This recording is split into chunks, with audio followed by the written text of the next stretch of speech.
एक नगर में दो भाई राजू और दीपू नगर के एक गैराज में मैकेनिक का काम करते थे। दोनों बहुत मेहनती थे। एक दिन गैराज में काम करते हुए, भाई मैं सोच रहा था अगर हम ऐसे ही काम करते रहे तो एक दिन अपना एक गैराज खोल लेंगे और फिर जल्दी ही दूसरा और फिर तीसरा और जल्दी ही हर शहर में अपना एक गैराज होगा। ये कहने के बाद दोनों राजू और दीपू अपना काम बंद करके मुस्कुराते हुए ऊपर की ओर देखते हुए अपने ख्यालों में खो जाते हैं। सपने में राजू और दीपू अपने नए गैराज के उद्घाटन की रिबन काट रहे हैं। तभी पीछे से उसकी पीठ पर कोई धक्का देता है और दोनों घबरा के सपने से बाहर आते हैं। राजू के बगल में उसकी गैराज का मालिक, ग्रे शर्ट, काले पैंट, सिमटे हुए बाल और आंखों पे चश्मा। तुम दोनों से एक काम सही से नहीं होता।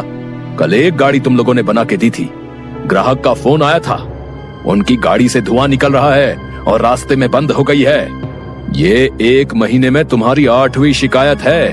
मैं तुम दोनों को अभी काम से निकालता हूँ। निकल जाओ मेरे गैराज से।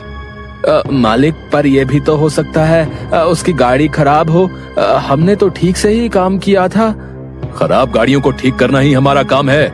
निकल जाओ यहाँ से। और मालिक दोनों को धक्के मार के बाहर निकाल देता है। राजू और दीपू अपने छोटे से कमरे की बिस्तर पर हैं। सामने की दीवार पर विष्णु भगवान की तस्वीर टंगी है। दीपू राजू से, भाई हम हर जगह मन लगा के काम करते हैं, फिर भी हमें हर जगह से निकाल दिया जाता है।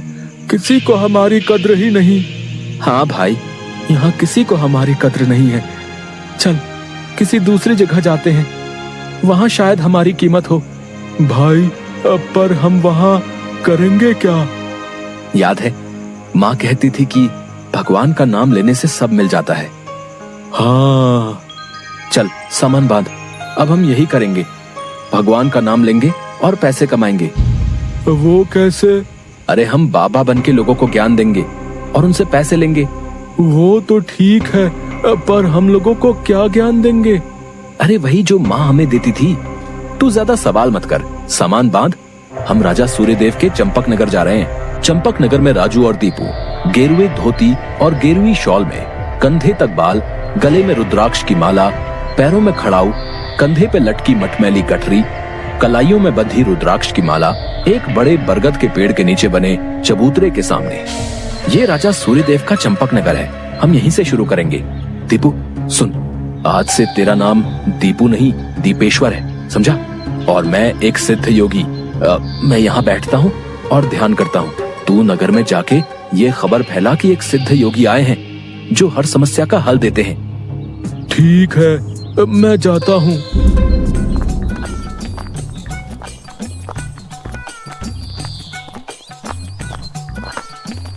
भाई हमारे सिद्ध बाबा जी के लिए कुछ दान दो। ये कौन से बाबा हैं और कहाँ हैं? बड़े सिद्ध बाबा हैं, उनके पास हर समस्या का हल है। नगर के बाहर जो बड़ा बरगद का पेड़ है ना, वहाँ ठहरे हुए हैं।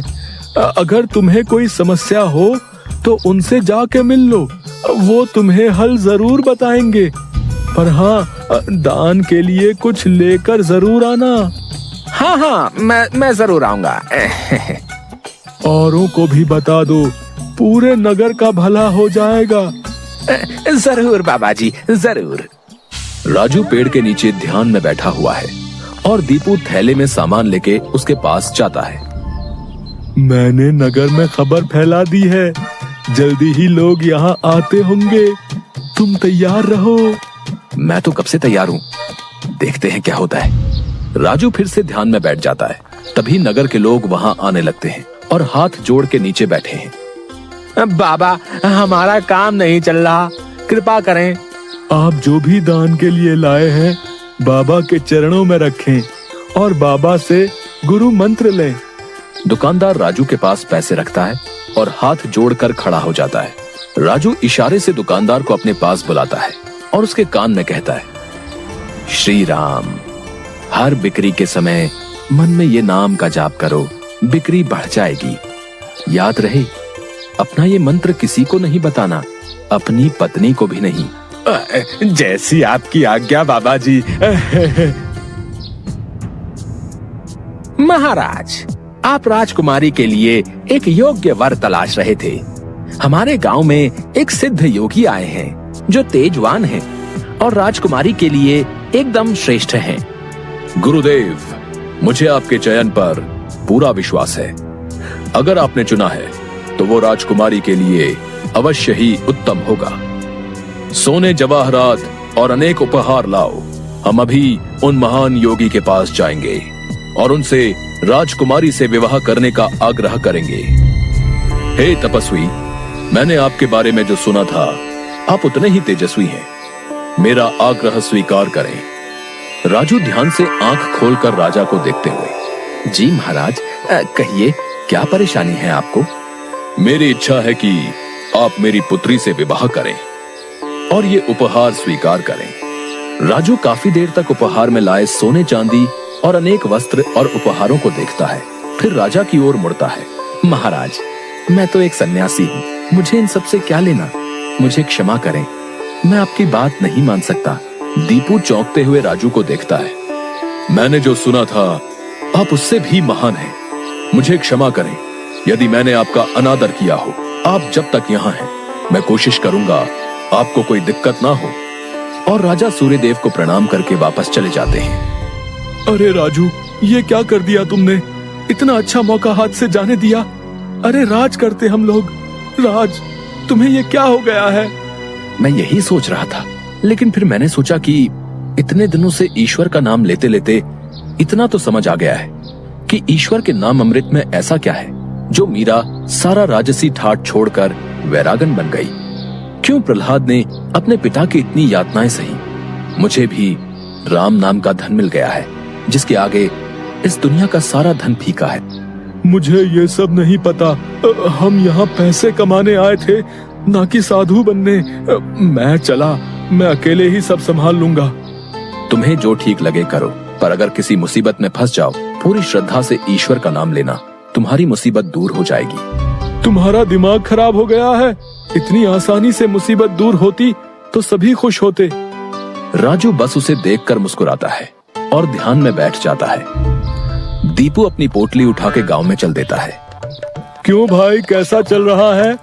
हाँ भाई, सब बढ़िया है और अब घर में सुख शांति भी है। ये भी बेवकूफ बन गया।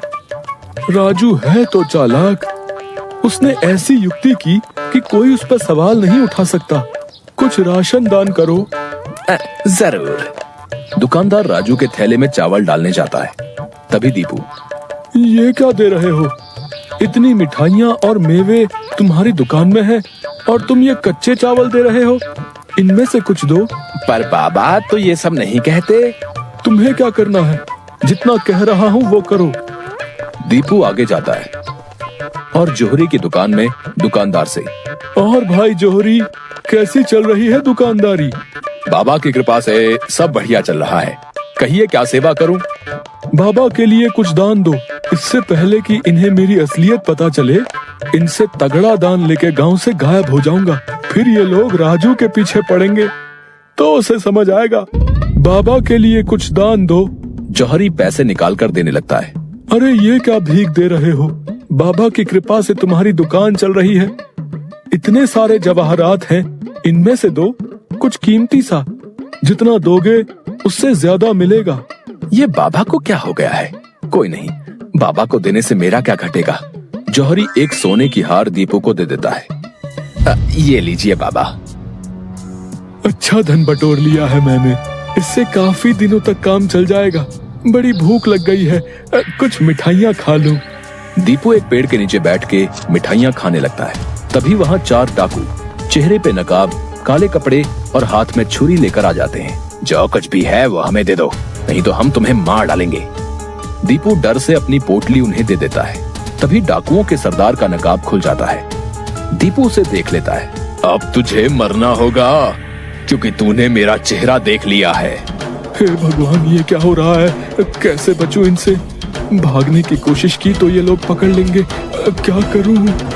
तभी उसे राजू की बात याद आती है। अगर किसी मुसीबत में फंस जाओ, पूरी श्रद्धा से ईश्वर का नाम लेना, तुम्हारी मुसीबत दूर हो जाएगी। दीपू आंखें बंद कर घुटने पर बैठकर, हे नारायण मेरी रक्षा करो, हे नारायण मेरी रक्षा करो। डाकू का सरदार दीपू को उठाकर, सुन, राजा के सिपाही हमारी ओर आ रहे हैं, इसलिए तुझे छोड़ रहे हैं। अगर तूने किसी को हमारे बारे में बताने की कोशिश की तो तुझे जिंदा नहीं छोड़ेंगे। ये ले अपनी पोटली। डाकू भाग जाते हैं। दीपू सामने से सिपाहियों को आते देख मन में, हे नारायण, मुझसे भूल हुई जो मैं राजू की बात को समझ नहीं पाया। मैं राजू के पास वापस जा रहा हूँ और उसके साथ रहकर आपके ध्यान में अपना जीवन बिताऊंगा। मुझे माफ कर दो राजू, मैं ईश्वर के नाम की महिमा को नहीं समझ पाया, पर अब मैं समझ गया हूँ और तुम्हारे साथ ईश्वर के नाम का धन कमाना चाहता हूँ। राजू दीपू को गले से लगाता है